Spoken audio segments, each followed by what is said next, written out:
उसने शर्मिला को देखा और बोली, मम्मा, मैं चिराग से शादी करने के लिए कब एग्री हुई? तुम्हारे एग्री होने की मुझे जरूरत भी नहीं है। मैं तुम्हारी माँ हूँ और मुझे पता है what is best for you. इसके साथ रहोगी तो जिंदगी भर तकलीफ ही तकलीफ देखोगी, और फिर तुम्हें अपनी कंपनी के लिए भी मदद चाहिए ना। चिराग के अलावा तुम्हारी कंपनी को फिर से खड़ा करने में कोई तुम्हारी मदद नहीं कर सकता है।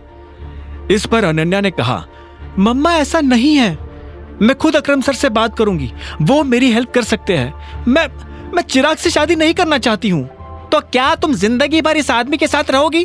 हाँ बताओ, शर्मिला ने पूछा। नहीं, मैं इन दोनों में से किसी के साथ नहीं रहना चाहती हूँ, अनन्या ने अकड़ के साथ जवाब दी।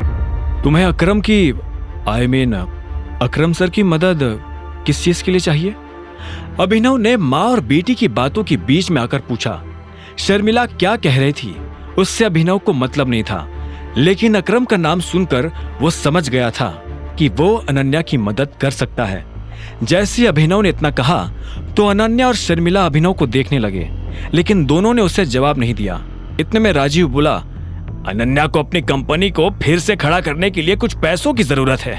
इसके जितने भी शेयर होल्डर्स थे उन्होंने अपने हाथ पीछे खींच लिए हैं। अरे तुम क्यों ये सब इससे बताकर अपना टाइम वेस्ट कर रहे हो?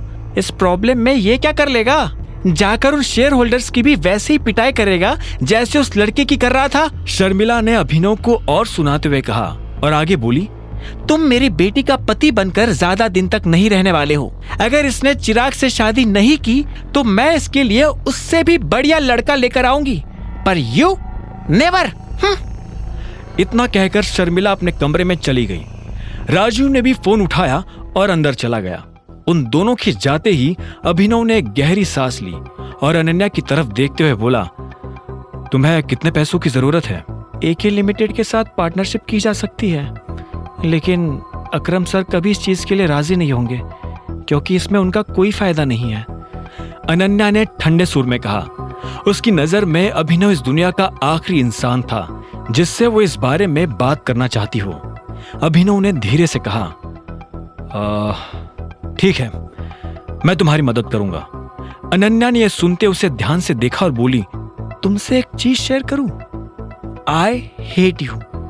और आज जो तुम करके आए हो ना, उसके बाद तो I hate you a lot. अगर तुम ये सोच रहे हो कि ये मदद नाम का लॉलीपॉप मेरे हाथ में पकड़ाकर तुम मेरी नजर में सही साबित हो जाओगे तो तुम गलत हो। तुम अपने पैसों से एक सूट तो खरीद नहीं सकते, मेरी क्या मदद करोगे? फिर भी if you want to help me then please get out of my life right now. Ananya मेरी बात तो सुनो, अगर एक बार और मेरा नाम लिया तो मैं पुलिस बुला लूंगी। इतना कहकर अनन्या ने गुस्से में अपना फोन उठाया और अपने कमरे की तरफ बढ़ने लगी। अभिनव को समझ नहीं आ रहा था कि वो कैसे अनन्या को समझाए। उसने गहरी सांस ली और हिम्मत करके उसके पीछे जाने लगा। उसने कहा, मैं मजाक नहीं कर रहा हूं, तुम जिस प्रॉब्लम से डील कर रही हो उसमें मैं तुम्हारी मदद कर सकता हूं। यह सुनते ही अनन्या ने चिल्लाते हुए कहा, बकवास करना बंद करो अभिनव, इनफ, तुम कुछ नहीं कर सकते हो। Ananya trust me, I have a job.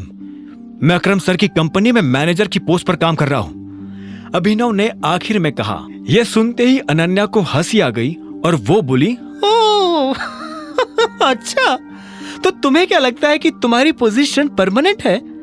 हो सकता है कि आज अकरम सर तुम्हारे ऊपर तरस खा रहे हो, लेकिन कल वो तुम्हें लात मारकर बाहर भी कर सकते हैं। तुम और तुम्हारे जैसे हजारों लोग उसके लिए कुछ भी नहीं है, समझे? इतना लताड़ने के बाद अनन्या अपने कमरे में गई और दरवाजा बंद कर दिया।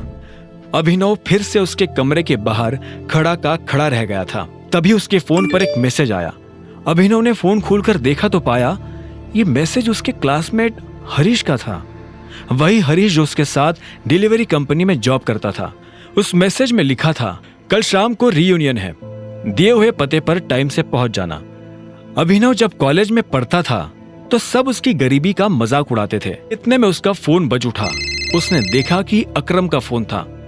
हेलो टाइगर, मेरी जेनी से बात हो गई थी, तुमने जो कहा है वो हो जाएगा।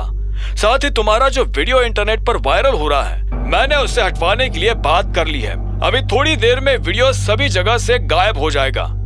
थैंक यू अकरम। और हाँ, मैंने अपना मन बदल लिया है। मुझे तुम मैनेजर से नीचे वाली कोई पोस्ट देना। क्यों? अकरम, असल में मुझे तुम्हारी मदद की जरूरत है। अनन्या किसी प्रॉब्लम में फंसी हुई है और तुम ही उसे निकाल सकते हो। मैं यह भी नहीं चाहता हूं कि अनन्या और उसके परिवार को पता चले कि मैं कौन हूं। तो मैं उन्हें कह दूंगा कि मैंने अपनी मैनेजर की पोजीशन अकरम को मनाने के लिए कॉम्प्रोमाइज किया है और साथ ही उनसे कहा है कि वो चाहे तो कुछ वक्त तक मुझे कम सैलरी भी दे सकते हैं।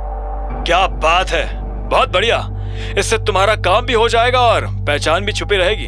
हाँ, अच्छा, और एक चीज, अभी कुछ दिनों में एक ऑक्शन होने वाला है। अलैना भी वहां आने वाली है। उससे मिलने का इससे बढ़िया मौका तुम्हें नहीं मिलेगा। आगे की कहानी जानने के लिए देखें अगला एपिसोड सिर्फ पॉकेट एफएम के यूट्यूब चैनल पर, और द रिटर्न ऑफ टाइगर के सारे एपिसोड्स को सुनने के लिए डिस्क्रिप्शन में दी लिंक से डाउनलोड करें पॉकेट एफएम ऐप।